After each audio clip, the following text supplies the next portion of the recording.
નમસ્કાર. Indian lit chat channel પર હું ધવલ રાજ્યગુરુ આપનું હાર્દિક સ્વાગત કરું છું.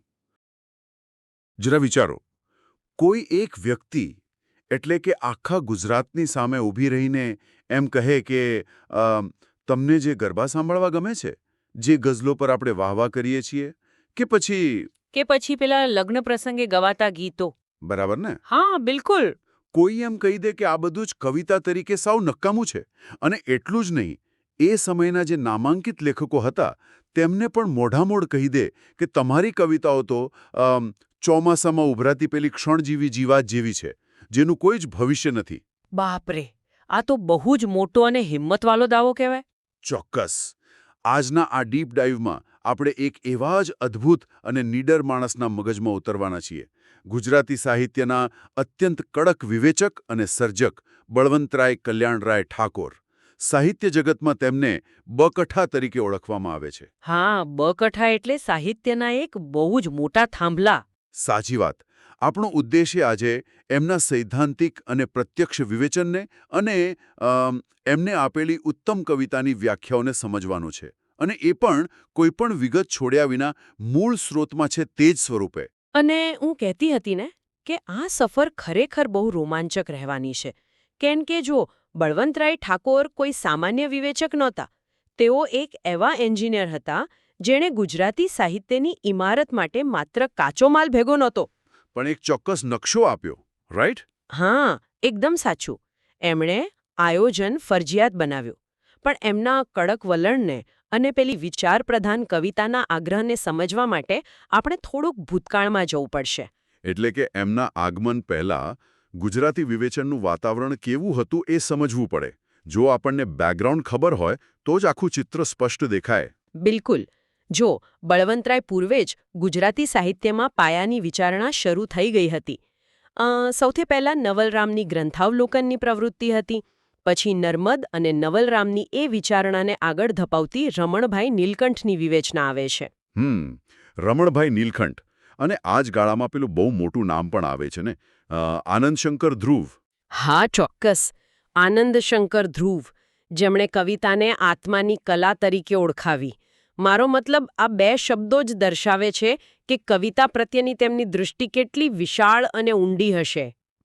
એટલે એમ કહી શકાય કે નવલરામ, નરસિંહરાવ, રમણભાઈ અને આનંદશંકર આ બધા જ દિગ્ગજો કવિતા શું છે એના પર ગહન મંથન કરી રહ્યા હતા. અને બરાબર એવા સમયે બળવંતરાયનો પેલો અવાજ ઉમેરાયો. પેલો વિચાર પ્રધાન અવાજ. હા, વિચાર પ્રધાન અવાજ, જેણે સ્પષ્ટ કહ્યું કે કવિતા એ માત્ર લાગણીઓનો ઉભરો નથી, પણ એમાં વિચાર હોવો જોઈએ. કાવ્યસર્જન એ કોઈ ગતકણું કે જોડકણું નથી, પણ અત્યંત ગંભીર કલા સર્જન છે. આ એક બહુ મોટી સૈદ્ધાંતિક ભૂમિકા હતી. એકદમ સાચી વાત. અને તેમણે આ ભૂમિકા એટલી મજબૂતાઈથી રચી કે સાહિત્યમાં અકવિતાનું એટલે કે સાવ નબળી કવિતાઓનું વેણ ધીમું પડી ગયું. આના વિશે ઉમાશંકર જોશીએ એક બહુ જ સચોટ અને નોંધપાત્ર વિધાન કર્યું છે. અચ્છા, શું કહ્યું છે? કે અદ્યતન ગુજરાતી કવિતા કથયિતવ્ય પરત્વે ગાંધીજી અને આયોજન પરત્વે ઠાકોર એમ બે ભિન્ન ભિન્ન માણસોને ખભે ચડીને જાય છે. અરે વાહ! એટલે કે કવિતામાં શું કહેવું છે એ કથયિતવ્ય ગાંધીજીના વિચારોમાંથી આવ્યો. હા, બરાબર. પણ તેને કેવી રીતે શિસ્તબદ્ધ રીતે ગોઠવવું, એટલે કે આયોજન, તે બળવંતરાય ઠાકોરે શીખવ્યું? બિલકુલ. અને ડૉક્ટર અશ્વિન દેસાઈએ પણ આ જ સંદર્ભમાં નોંધ્યું છે કે નર્મદ યુગમાં એઓ ઉછેર પામ્યા અને ભણ્યા.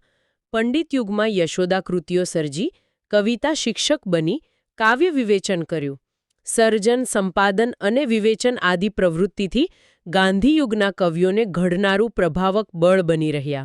પણ જુઓ, આ નર્મદ યુગ, પંડિત યુગ અને ગાંધી યુગ, આ ત્રણેયની વિચારધારાઓ તો સાવ અલગ હતી. એક જ વ્યક્તિ આ ત્રણ પેઢીઓ સાથે કેવી રીતે સંકળાયેલી રહી શકે? આ જ તો તેમની સૌથી મોટી સિદ્ધિ છે. એટલે નર્મદ યુગ એટલે સમાજ સુધારાનો જુસ્સો અને ઉગ્રતા. પંડિત યુગ એટલે સંસ્કૃત પ્રચુર, ભારેખમ અને વિદ્વાનોનું સાહિત્ય. અને ગાંધીયુગ એટલે સામાન્ય માણસ અને જમીન સાથે જોડાયેલું સાહિત્ય.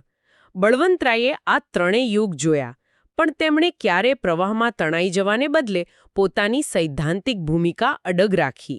એટલે એમણે સ્પષ્ટ કર્યું કે કાવ્ય સર્જન એ કોઈ રાતોરાત થઈ જતો ચમત્કાર નથી. ના જરાય નહીં. એ નથી કોઈ સસ્તી લાગણીઓનો ઉભરો. એ એક ગંભીર પ્રકારનું કલા સર્જનનું કાર્ય છે. તેમણે વિચારપ્રધાન કવિતાની હિમાયત કરીને તે સમયે ચાલતા નબળા અકવિતાના પ્રવાહને ધીમો પાડી કવિઓ માટે સંયમ લાવ્યો. તો એમ કહી શકાય કે આ કડક નિયમો ક્યાંક બંધ ઓરડામાં બેસીને નહોતા બન્યા. આટલું વ્યાપક દર્શન ઊભું કરવા પાછળ તેમનું અંગત જીવન અને ઘડતર કેવું રહ્યું હશે? હા, આમ એ સમજવા માટે આપણે તેમની વ્યક્તિગત જીવનયાત્રા જોવી પડે. ચોક્કસ, કારણ કે માણસનો ઉછેર અને એના અનુભવો જ એના સાહિત્યિક ઘડતરનો પાયો હોય છે. તો ચાલો એમની અંગત જિંદગી પર થોડો પ્રકાશ પાડીએ. એમનો જન્મ 23 ઓક્ટોબર 1869ના રોજ ભરૂચ મુકામે થયો હતો. હા, ભરૂચમાં. અને અહીં એક બહુ રસપ્રદ ફેક્ટ એ છે કે તેઓ મહાત્મા ગાંધી કરતાં ઉંમરમાં માત્ર 21 દિવસ નાના હતા. જસ્ટ 21 દિવસ. એમના પિતાનું નામ કલ્યાણરાય અને માતા જમનાબેન. પણ મને એમની શૈક્ષણિક અને વ્યાવસાયિક સફર સૌથી વધુ આશ્ચર્યજનક લાગે છે. હા, હું પણ એ જ કહેવા માંગતી હતી. ભરૂચમાં પ્રાથમિક શિક્ષણ લીધા પછી તેઓ રાજકોટની કાઠિયાવાડ હાઈસ્કૂલમાં ભણવા ગયા. અને ત્યાં જો એમને કોનો સંગાથ મળ્યો? કોનો? નવલરામ પંડ્યા, ગાંધીજી અને કવિકાંત. આ બધાનો પરિચય તેમને ત્યાં જ થયો હતો. અને હા, કોલેજ કાળમાં જ તેમના લગ્ન ચંદ્રામણી સાથે થઈ ગયા હતા. અચ્છા, એટલે બહુ નાની ઉંમરે? હા, પછી ઉચ્ચ શિક્ષણ માટે તેઓ ભાવનગરની શામળદાસ કોલેજ ગયા, ત્યાંથી મુંબઈની એલ્ફિન્સ્ટન કોલેજ અને છેલ્લે પૂણાની ડેક્કન કોલેજમાં ગયા, જ્યાં તેઓ ફેલો તરીકે પણ જોડાયા હતા. અને એમની નોકરીઓ તો જુઓ. શરૂઆતમાં કરાચીની ડીજે સિંઘ કોલેજમાં ઇતિહાસના કામચલાઉ અધ્યાપક બન્યા. પછી ત્યાંથી છેક બરોડા કોલેજમાં કામચલાઉ આચાર્ય. પછી અજમેરની સરકારી કોલેજમાં અધ્યાપક. અને વળી પાછા પૂનામાં ડેક્કન કોલેજમાં કાયમી અધ્યાપક તરીકે ગયા. અને એટલું જ નહીં, છેક 1917માં તેઓ ફરી બરોડા કોલેજમાં આવ્યા. હા, અને છેવટે 1937થી એમણે મુંબઈમાં કાયમી વસવાટ કર્યો. તેમનું અવસાન 2 જાન્યુઆરી 1952ના રોજ મુંબઈમાં જ થયું હતું.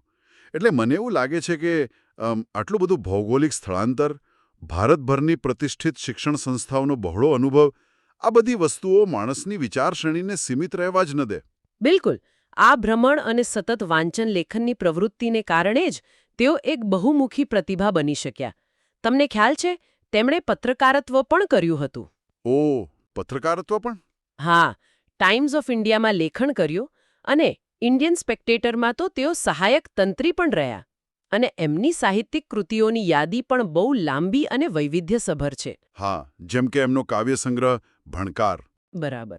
પછી સંપાદન ક્ષેત્રે આપણી કવિતા સમૃદ્ધિ, વાર્તા સંગ્રહ દર્શન્યું અને ચરિત્ર લેખનમાં 75.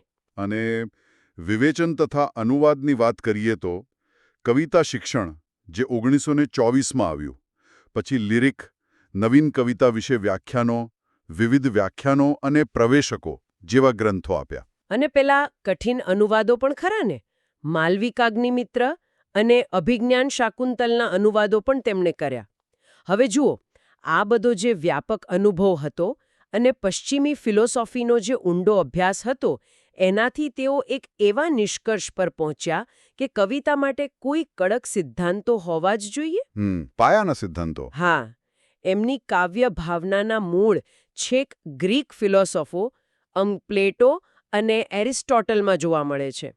એટલા માટે જ કવિ નિરંજન ભગતે તેમને એક બહુ જ મોટું બિરુદ આપ્યું છે. શું બિરુદ આપ્યું? તેમણે બળવંતરાયને ગુજરાતીઓમાં ગ્રીક કહ્યા છે. વાહ, ગુજરાતીઓમાં ગ્રીક. બહુ જ સરસ ઉપમા છે. એમણે જ ગુજરાતી સાહિત્યમાં પેલો અર્થપ્રધાન અને વિચારપ્રધાન કાવ્ય વિચારનો પાયો નાખ્યો ને? એમની એક પંક્તિ છે જે મને બહુ જ ગમે છે. હું કહું? હા, ચોક્કસ. એ પંક્તિ છે, પુષ્કળ કવિતા માત્ર પોચટ આસુ સારતી, પુષ્કળ કવિતા માત્ર બલિહારી ભાષા તણી. આમાં કેટલો સ્પષ્ટ કટાક્ષ છે. બિલકુલ. તેઓ કહેવા માંગે છે કે ખાલી ખોટા આંસુ સારવાથી કે પછી ભાષાની રમત કરી લેવાથી કંઈ કવિતા નથી બની જતી. આ બાબતે 1928ના એમના લિરિક નામના નિબંધમાં તેમણે ઉત્તમ કવિતાની અંગ્રેજી વ્યાખ્યા આપી છે. અચ્છા, એ 6 અંગ્રેજી શબ્દોવાળી વ્યાખ્યા? હા, અને એની સમજૂતી જે રીતે આપી છે ને, એ તો સાહિત્યના વિદ્યાર્થીઓએ ગોખી મારવા જેવી છે. તેમણે સ્પષ્ટ કર્યું કે ઉત્તમ કવિતા કોને કહેવાય.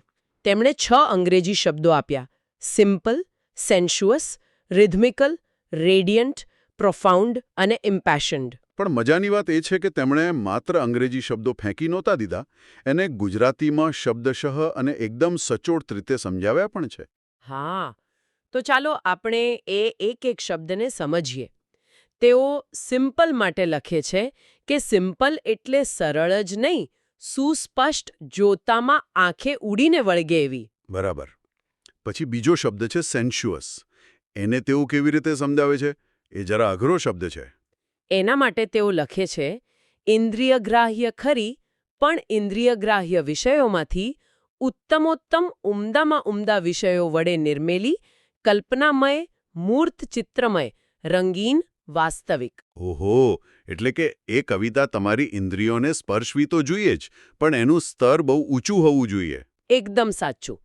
પછી આગળ તેઓ રિધમિકલને સમજાવતા કહે છે કે જેનો શબ્દ પ્રવાહ મધુર હોય. અને પછી આવે છે રેડિયન્ટ, એટલે કે તેજોમય, હૃદયવેદી, સીધું હૃદયમાં ઉતરી જાય એવું. અને છેલ્લે પ્રોફાઉન્ડ, જેને સમજાવતા તેઓ કહે છે કે સ્થાયી છાપ પાડે એવી, જે ભવ્યતા વા ગંભીરતા જ બની શકે. હવે અહીં શ્રોતાઓએ એ નોંધવું જરૂરી છે કે મૂળ સ્ત્રોતમાં પેલો જે છઠ્ઠો શબ્દ છે ને, હા, ઇમ્પેશન્ડ. હા, એનો ઉલ્લેખ છે ખરો, પણ તેની ગુજરાતી સમજૂતી એ લેખમાં નથી આપી. જો કે એનો સામાન્ય અર્થ ભાવુક કે જોશીલું એવો થાય છે. બરાબર. અને આ બધું સમજાવ્યા પછી તેઓ ભારપૂર્વક એક જ વિધાનમાં આખો સાર આપે છે કે સુસ્પષ્ટ, કલ્પનોત, મધુર સુશ્રુ, તેજોમય, હૃદયવેધી, ભવ્ય ગંભીર હોય તે ઉત્તમ કવિતા. બહુ જ સુંદર વિધાન છે. અને આની સાથે જ તેઓ કાળની કસોટી એટલે કે ટેસ્ટ ઓફ ટાઈમની વાત કરે છે. તેમનું આ વિધાન તો ખરેખર આંખ ઉગાડનારું છે. તેઓ કહે છે કે કોઈ પણ કવિતા કે કલાકૃતિનું ખરું મૂલ્ય કાળે કરીને જ થઈ શકે છે. બાકી 5-15 વર્ષ કિશોરો વાંચે તે બધાએ જોડકણા. અને આ જ કસોટી પર કાલિદાસનું સાહિત્ય આજે પણ ઉત્તમ ગણાય છે. હા, આ બહુ મોટો મુદ્દો છે. જો આજે આપણે આ વાતને સમજીએ તો રોજના જે પેલા વાયરલ ટ્રેન્ડ્સ આવે છે ને, જે થોડા દિવસ માટે આખી દુનિયા પર છવાઈ જાય છે, પણ પછી કોઈ એને યાદ પણ નથી કરતું, એવા ટ્રેન્ડ્સને બળવંતરાય માત્ર જોડકણા જ કહે. સાવ સાચી વાત. જ્યારે ખરું ક્લાસિક સાહિત્ય તો કોઈ પેલું કહેવાય ને કે રોમન સ્થાપત્ય જેવું છે. સદીઓ વીતી જાય પણ એકદમ અકબંધ જ રહે. હવે આ સિદ્ધાંતો તો બનાવી દીધા એમણે, પણ પછી શું? શું એ માત્ર ચોપડીમાં જ રહ્યા? ના ના, બિલકુલ નહીં. 1924માં એમનું પુસ્તક આવ્યું, કવિતા શિક્ષણ. અહીંથી તેમણે આ સિદ્ધાંતોને પ્રત્યક્ષ રીતે લાગુ કરવાની શરૂઆત કરી. તેમણે જેને મૂર્ત પદ્ધતિ નામ આપ્યું. અચ્છા, આ મૂર્ત પદ્ધતિ એટલે શું? મૂર્ત પદ્ધતિ એટલે હવામાં વાતો ન કરવી, સિદ્ધાંતોની સાથે કાવ્યને પ્રત્યક્ષ સામે રાખવું અને પછી એની ભાષા, એનો છંદ, અલંકાર, શૈલી, સુંદરતા અને ભવ્યતાની ઝીણવટભરી ચર્ચા કરવી. બરાબર. પણ આ પુસ્તકમાં એમનો રોષ અને આલોચના જોવા જેવા છે. અરે બાપરે, એમના પ્રહારો તો જુઓ. તેઓ સીધું જ કહે છે કે દરેક લેખક સાહિત્યના આંગણામાં પેસતા ઉંમરેથી ઠોકરો ખાય છે. એટલે કે શરૂઆતમાં જ બધા ગોથા ખાય છે. હા, અને પેલી ક્ષણિક કવિતાઓ પર તો તેમણે બરાબરની બડાશ કાઢી છે. તેઓ લખે છે કે દોષોથી ખદબદતી અને નિઃસત્વ કવિતાઓ જેટલી ચોમાસાના આરંભમાં નીકળી પડતી ક્ષણજીવી જીવાત સમી ઉભરાય છે. જીવાત?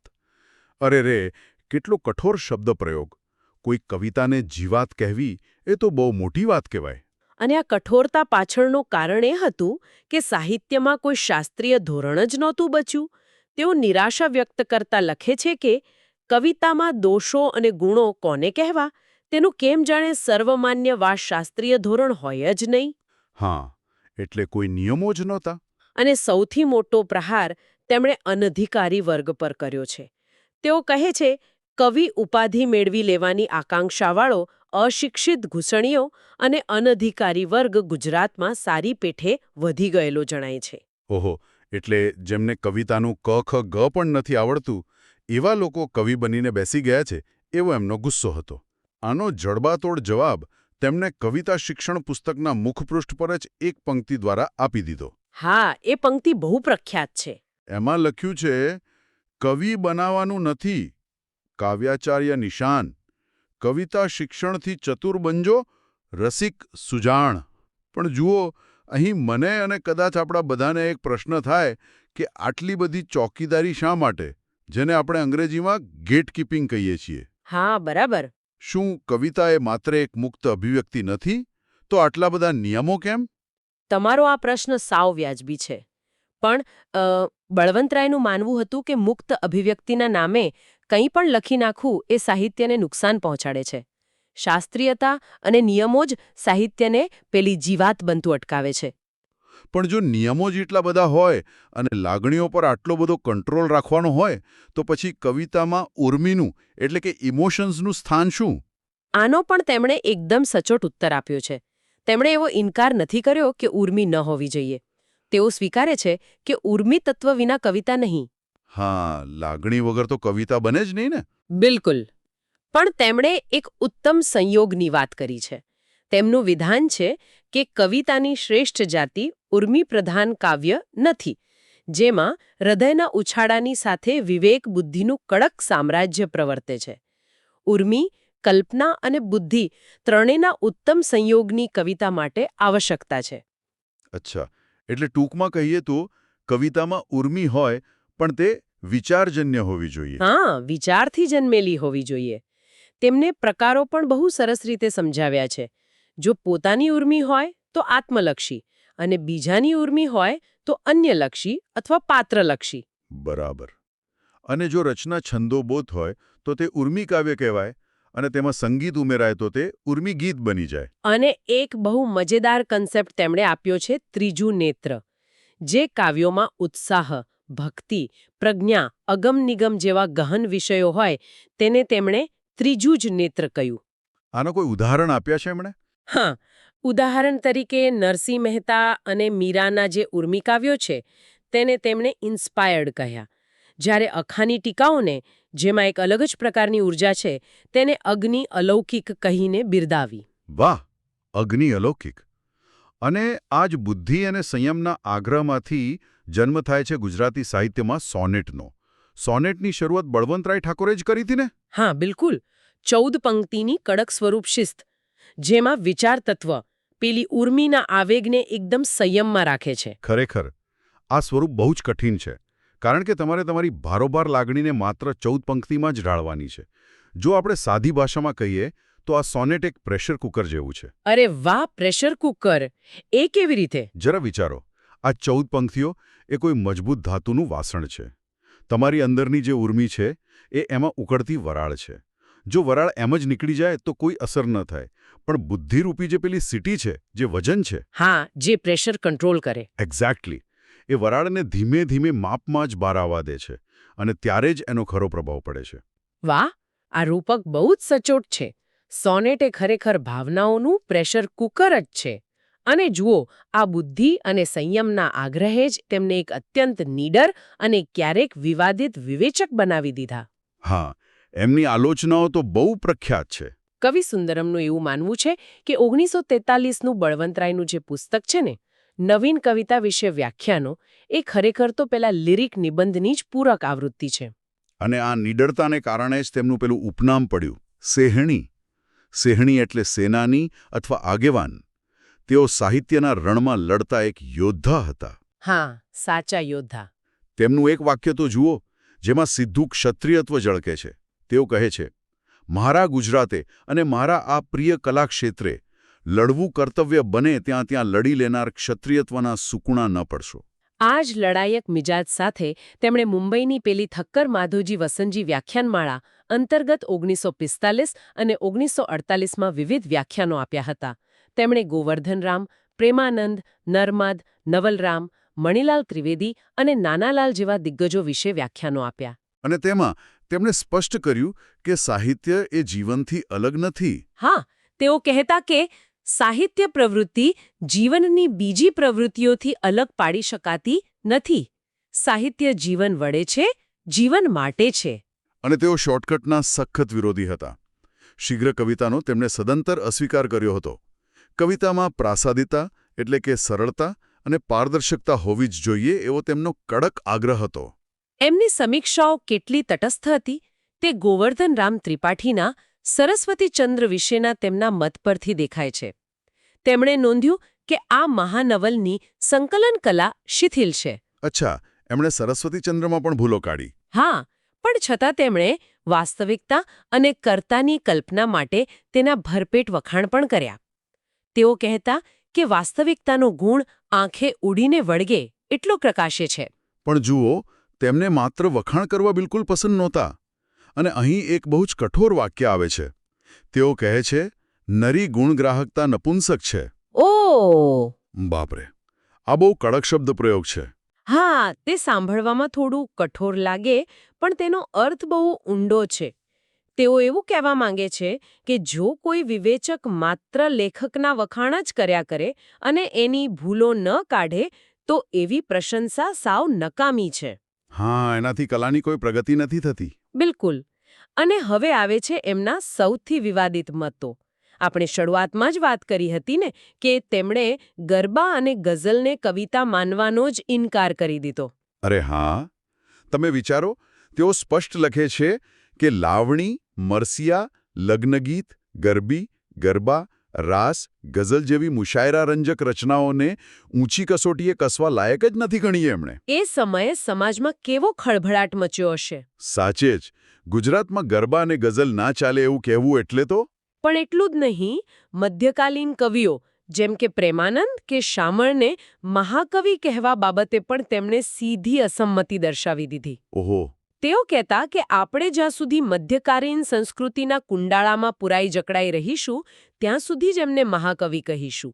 અને પેલા કહમા મુનશી જેવા અગ્રણી લેખક માટે પણ તેમણે સીધું કહી દીધું કે મુનશીની ઘણી ખરી કૃતિઓ વ્યવહારુ ઝવેરીએ ઘડેલા, ગમે તેમ પૂરા કરી નાખેલા ઘાટ છે. સાચે જ. આ માણસ કોઈની પણ શરમ રાખતો નહોતો.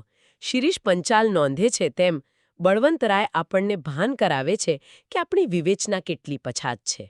પણ જુઓ, કઠોર હોવા છતાં સાહિત્ય પ્રત્યેની તેમની નિષ્ઠા એકદમ પવિત્ર હતી, ખાસ કરીને અનુવાદ પ્રવૃત્તિમાં. હા, તેમણે બંકિમચંદ્ર, ગોલ્ડસ્મિથ, ટાગોર અને કાલિદાસની કૃતિઓના અનુવાદ પર પ્રવેશકો લખ્યા છે. અનુવાદ માટેનો તેમનો સિદ્ધાંત એકદમ સ્પષ્ટ હતો.